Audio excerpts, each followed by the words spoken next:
In this video, I will explain how mental maps help us reimagine port cities in 2 steps. First, by explaining generally why people draw what they draw. And second, by explaining how images of port cities as displayed in mental maps are rooted and influenced by cultural frameworks of experience and how they are biased according to the particular background of the beholder. To better understand the spatial, social and cultural aspects that form people's images of a port city, it is important to first understand why they recall specific elements. To do that, people need to reflect on their own thinking. Mental mapping helps to assess people's perception and imagination, their image of the port city. Your own map thus helps unfold your awareness and knowledge of a specific port city, your port city. We draw elements in a mental map because we have experienced them and understood them. Let me demonstrate this by an example. Here you see 2 kinds of mental maps drawn by the same author. The first is a mental map of Rotterdam. I simply asked my students to draw Rotterdam. This map is representative of others from students in the class.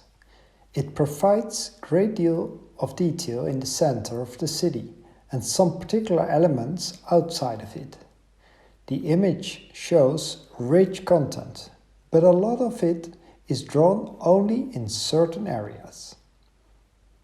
The other map is a mental map drawn explicitly to represent the port city of Rotterdam.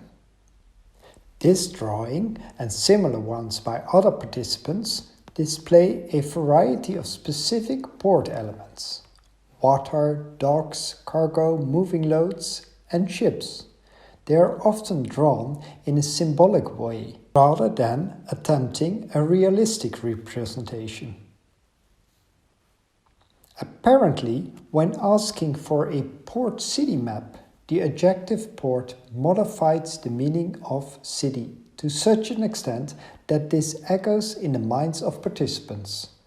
Objects associated with the ports inform what we call a mental map. These elements are often rather symbolic icons to identify the harbor areas, like emoticons replacing words in a text. This mental map shows that the Rotterdam harbor areas are huge, vaguely known districts in the city. In general, what people remember and what is represented in mental maps show which elements play a role in their everyday life while navigating through the city, or which are present in the public spaces that they experience. A mental map relates to the spatial and social aspects of a city, whatever people do or have done at certain spots, as well as to the physical attributes of the site itself. A city center is used by many people, but hardly anyone experiences the highly privatized and automated harbor areas, like those in the modern port of Rotterdam. The city center offers a wide variety of elements, whereas the harbor areas are inaccessible and monotonous. It is not only your personal activity in a port that determines how and what you remember, and which physical attributes you include or exclude. It is also important how you understand what you experience. Only those spatial elements that are understood stick in your brain. These elements are imaginable and legible, or to rephrase it, spatial elements are memorable whenever they are understood and relate to persons' memories. The images of port cities, as displayed in mental maps, relate to people's sense of belonging. From a theoretical point of view, we may state that the relation between conception, physical attributes, and activities make a space place. Abstract space becomes a place when people feel it is familiar, or have a sense of connection to specific elements presented in public spaces. These spaces have a sense of place. The mental maps often produce a rich intersubjective layer displaying obvious as well as associative or even invisible interrelations of port and city. Understanding the relationship between space and mental experience, not only of an inner city but also of a port-city relationship, is thus an attempt to capture port-city cultures. As senses of belonging and therefore place can be different for different social groups, mental maps reveal differences in important sites for cultural meaning. In addition to the personal perspective, this may be found in the overlaps of maps. Such an understanding can inform urban design, both in academia and practice, and it can connect the histories of the city to the design of their future in collaboration with citizens and other users of space.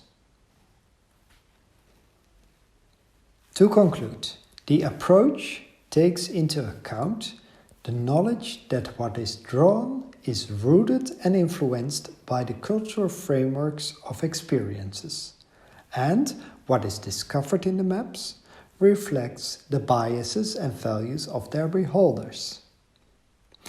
As stated, respectively, by the American pioneering psycholinguist Vera John Steiner and the environmental psychologists Rodney White and Peter Gold. You can find many elements as important spatial, social and cultural aspects of a specific port city, but must understand first what your personal bias is. Of course, the mental maps that you have seen are only a small sample. To gain a more complex picture, more images are needed, and an open mind. You have drawn your mental maps as a start. Now you have something that you can do with your colleagues and fellow students.